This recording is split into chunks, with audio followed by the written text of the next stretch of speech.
আচ্ছা, এমন কোনো গ্রামে ভ্রমণের কথা ভেবেছেন যেখানে আপনি বাস স্ট্যান্ডে গিয়ে দেখবেন মানুষ বসে আছে কিন্তু কেউ কথা বলছে না? মাঠের মাঝে কৃষকরা কাজ করছে কিন্তু তারা নড়ছে না।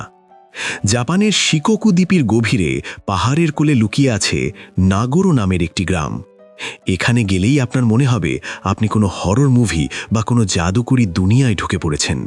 কারণ এই গ্রামে মাত্র ২৭ জন মানুষ বাস করেন, কিন্তু তাদের পাহারায় আছে ৪০০-র বেশি বিশালাকার পুতুল। আজ আমরা জানব এই অদ্ভুত গ্রামের পেছনের এক আবেগঘন এবং রহস্যময় কাহিনী। এক একাকী নারীর জেদ। এই গল্পের শুরু আয়ানো সুকিমি নামের এক নারীকে নিয়ে।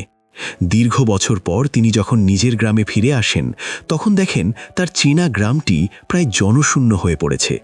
তরুণরা কাজের খোঁজে শহরে চলে গেছে, আর প্রবীণরা একে একে মৃত্যুবরণ করেছেন। শূন্য গ্রামটির একাকিত্ব দূর করতে তিনি একটি অদ্ভুত কাজ শুরু করলেন। তিনি কাপড় আর খড় দিয়ে মানুষের সমান আকৃতির পুতুল বানাতে শুরু করলেন। হারিয়ে যাওয়া মানুষদের প্রতিচ্ছবি। আয়ানো সুকিমি কেবল শখের বশে পুতুল বানান না। এই গ্রামের যে মানুষটি মারা যেতেন বা গ্রাম ছেড়ে চলে যেতেন, তিনি হুবহু সেই মানুষটির মতো দেখতে একটি পুতুল তৈরি করে তাকে সেই জায়গায় বসিয়ে রাখতেন যেখানে সে আগে থাকত। যেমন গ্রামের স্কুলটি যখন ছাত্রের অভাবে বন্ধ হয়ে গেল, তিনি পুরো ক্লাস ভর্তি করে দিলেন পুতুল ছাত্রছাত্রী আর শিক্ষক দিয়ে। এখন সেই স্কুলে ঢুকলে আপনার মনে হবে এখনও ক্লাস চলছে। পর্যটকদের জন্য এক রহস্যময় আকর্ষণ।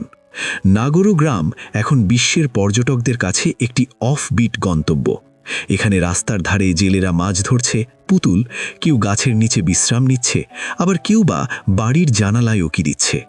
দূর থেকে দেখলে মনে হবে গ্রামটি প্রাণচঞ্চল, কিন্তু কাছে গেলেই এক অদ্ভুত স্তব্ধতা আপনাকে গ্রাস করবে।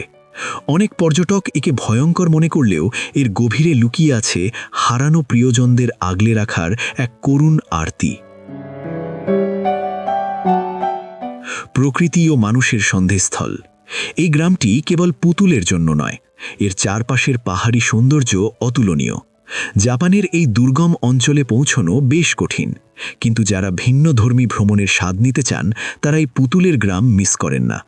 প্রতি বছর অক্টোবরে এখানে একটি পুতুল উৎসব হয়, যেখানে পর্যটকরা নিজেদের মতো করে এই নীরব বাসিন্দাদের সাথে সময় কাটান। নাগোরো গ্রাম আমাদের শেখায় যে মানুষ চলে গেলেও তাদের স্মৃতিগুলো আমরা কত অদ্ভুত উপায়ে বাঁচিয়ে রাখতে পারি। এটি কেবল একটি ভ্রমণের জায়গা নয়, এটি একাকিত্বের বিরুদ্ধে এক নীরব প্রতিবাদ। আপনি কি সাহস করবেন একা এক রাত এই পুতুলের গ্রামে কাটাতে? আপনার কোনো প্রিয় জায়গা কি এমন জনশূন্য হয়ে যাওয়ার গল্প আছে? আমাদের কমেন্টে জানান। ভিডিওটি ভালো লাগলে শেয়ার করুন তাদের সাথে যারা একটু অন্যরকম জায়গা দেখতে পছন্দ করেন।